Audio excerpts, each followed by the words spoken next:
Assalamualaikum warahmatullahi wabarakatuh.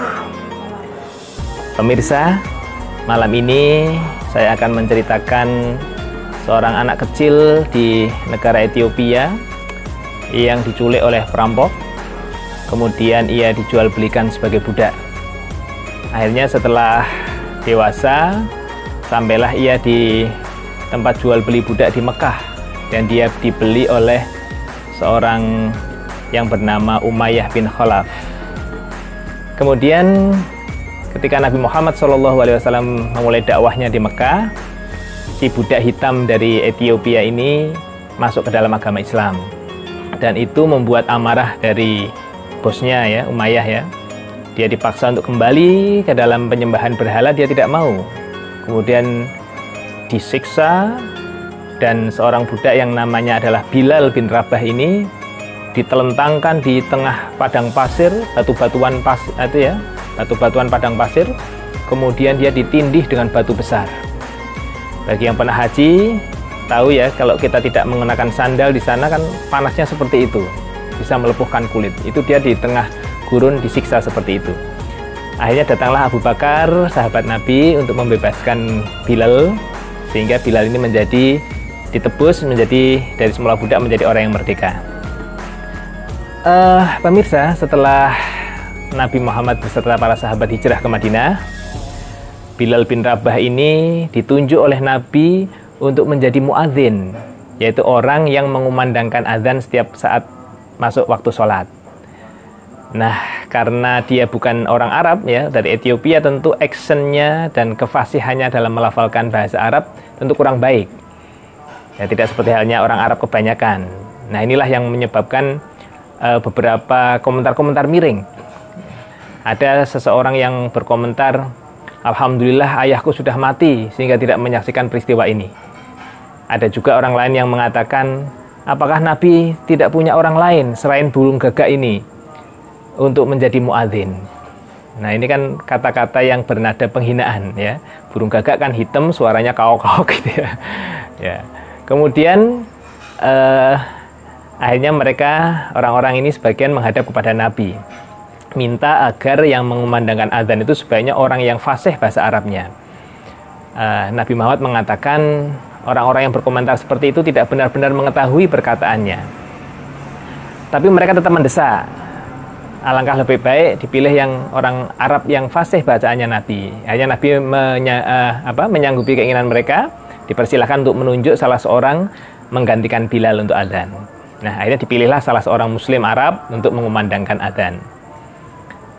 Pada saat malam harinya, hampir seluruh penduduk Madinah itu bermimpi sama, itu ditemui oleh malaikat.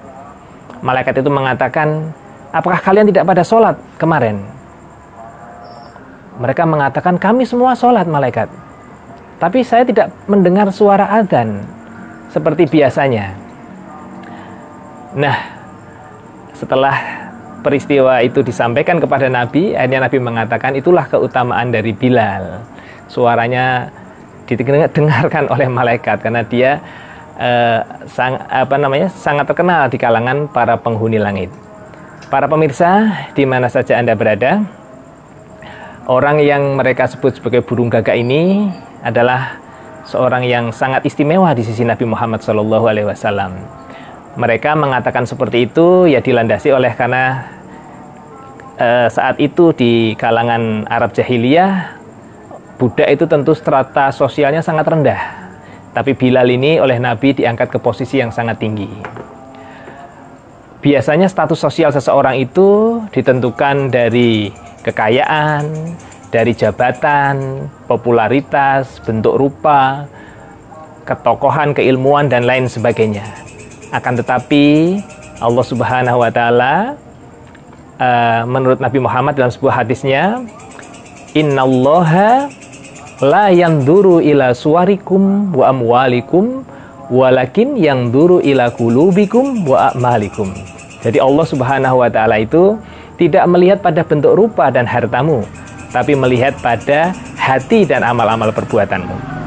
Dan apa yang ada di dalam hati adalah ketakwaan. Maka yang paling mulia di sisi Allah adalah orang yang paling bertakwa. Sebagaimana firman Allah Subhanahu wa taala di dalam surah Al-Hujurat ayat 13, "Inna akramakum indallahi atqakum." Sesungguhnya orang yang paling mulia di sisi Allah, orang yang paling mulia di antaramu adalah orang yang paling bertakwa. Dan takwa ada di dalam hati. Tidak ada satupun orang yang bisa mengenali, mengidentifikasi mana yang paling bertakwa.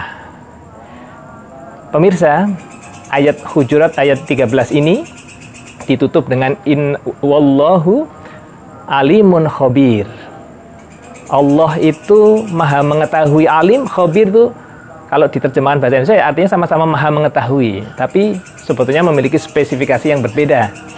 Nah, dua sifat Allah Asmaul Husna ini dirangkaikan di dalam Al-Quran hanya ada pada 3 tempat. Yang pertama adalah di dalam surah Luqman ayat 34. Di situ berbicara tentang kematian. Kemudian yang kedua adalah di dalam surah saya lupa ya, yang itu berbicara tentang pembicaraan rahasia antara istri Nabi, yaitu Aisyah dan Hafsah, yang tidak diketahui oleh orang lain, tapi dikabarkan di dalam Al-Quran. Dan yang ketiga adalah Al-Hujurat ayat 13 ini, yang berbicara tentang ketakwaan.